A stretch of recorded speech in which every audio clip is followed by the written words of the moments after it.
सारे छोटे बच्चा ने बहुत सारा प्यार। ताऊ ताई दादा दादी चाचा चाची नाना नानी सब ने राम राम। आज अपना ये तीसरा वीडियो है 30 रोचक कथाओं का। आज का जो वीडियो रहेगा ब्रह्मवेता याज्ञवल्क्य ऋषि हुए हैं कोई महर्षि, उनके बारे में बोला गया है। महर्षि याज्ञवल्क्य का शास्त्र ज्ञान और ब्रह्म ज्ञान अपूर्व है। याज्ञवल्क्य के वंशज होने के कारण इनका नाम याज्ञवल्क्य पड़ा। इनके पिता का नाम ब्रह्मा था। एक बार राजा जनक ने यज्ञ का आयोजन किया। उस यज्ञ में हजारों ऋषि पधारे। राजा जनक ने यह जानना चाहा कि उपस्थित ऋषियों में सर्वश्रेष्ठ ब्रह्म ज्ञानी कौन है।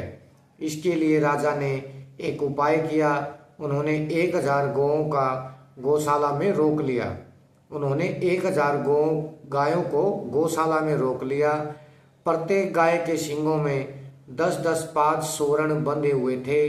राजा ने हाथ जोड़कर ऋषियों से कहा, मैं आप लोगों की शरण में हूँ। आप सब के सब महान हैं। मैं चाहता हूँ कि आप लोगों में जो सबसे बड़े ब्रह्मनिष्ठ हों वे इन गायों को ले जाएं। सभी विद्वान थे, सभी ज्ञानी थे। प्रत्येक ने चाहा कि यह धन हमें मिले, किंतु किसी ब्राह्मण का साहस नहीं हुआ।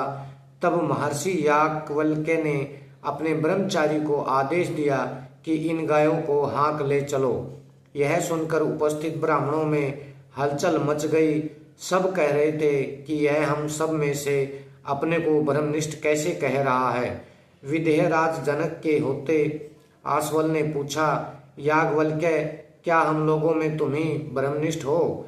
याज्ञवल्क्य ने कहा, ब्रह्मनिष्ठ को मैं नमस्कार करता हूँ। मैं तो गायों की ही इच्छा करता हूँ। लोगों में क्रोध का संचार बढ़ता गया। याज्ञवल्क्य ने प्रसन्नता के साथ कहा, आप लोग क्रोध न करें, जो चाहे मुझसे प्रश्न पूछ सकते हैं। फिर तो एक ओर सारे ऋषि हो गए और दूसरी ओर अकेले याज्ञवल्क्य। एक एक कर ऋषियों ने याज्ञवल्क्य से गहन प्रश्न पूछा। महर्षि याज्ञवल्क्य ने सब का सटीक उत्तर दिया। उसके बाद याज्ञवल्क्य जी ने की बारी आई। उसके बाद याज्ञवल्क्य जी की बारी आई। इन्होंने पृथक प्रश्न पूछे, किंतु उनमें से एक ने भी कोई उत्तर नहीं दिया। उनमें साकल्य प्रधान थे। वे बहुत क्रुद्ध हुए और बोले, तुम हम लोगों को तुच्छ समझकर सब धन अकेले हड़प लेना चाहते हो। मेरे प्रश्नों का तो उत्तर दो। महर्षि याज्ञवल्क्य ने उनके सभी प्रश्नों का सटीक उत्तर दिया। याज्ञवल्क्य जी उत्तर देते जाते और साकल्य भिन्न प्रश्न पूछते जाते।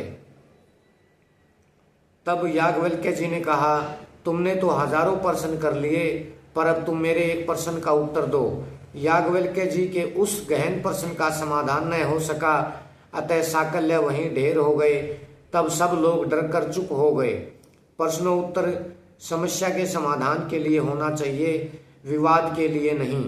साकल्य के उत्तर पाकर संतुष्ट होकर सत्य वस्तु को मान लेना चाहिए था, क्योंकि वाद सत्य अर्थ के बोध के लिए ही होता है। इस कथा से यह हमें शिक्षा मिलती है कि वाद से जब भी सत्य का पता लग जाए तब झट उसे स्वीकार कर लेना चाहिए, भले ही उससे अपना पुराना मत खंडित होता हो। तो साथियों, ये वायु पुराण से ये कथा, ये कहानी ली गई है और ये याज्ञवल्क्य महर्षि जी ने बड़ी अच्छी बात बताई, हमें इससे शिक्षा मिली। तो साथियों, हम धीरे धीरे आपको इसकी जो है ये दूसरी कहानी है और आगे की जो 28 रोचक कहानियां हैं, बड़ा इससे ज्ञान मिलता है, आत्म संतुष्टि मिलती है, कैसे क्या जीवन होना चाहिए। महर्षियों ने, बड़े बड़े विद्वानों ने क्या बताया है, इस बुक के अंदर वो सारी चीज़ें उपलब्ध हैं। हमने पहले इसको पढ़ के देखा है, फिर आपके सामने वीडियो बनाने की हमारी हिम्मत हुई ताकि अच्छे से जीवन को व्यतीत किया जा सके। आप सबके प्यार के लिए, सहयोग के लिए, दुआओं के लिए, आशीर्वाद के लिए हम आपके आभारी हैं। आप अपना प्यार यूं ही बनाए रखना। जल्द मिलते हैं कल इसी 30 कथाएं पुस्तक के अगली कथा के साथ। आप सबका बहुत बहुत धन्यवाद।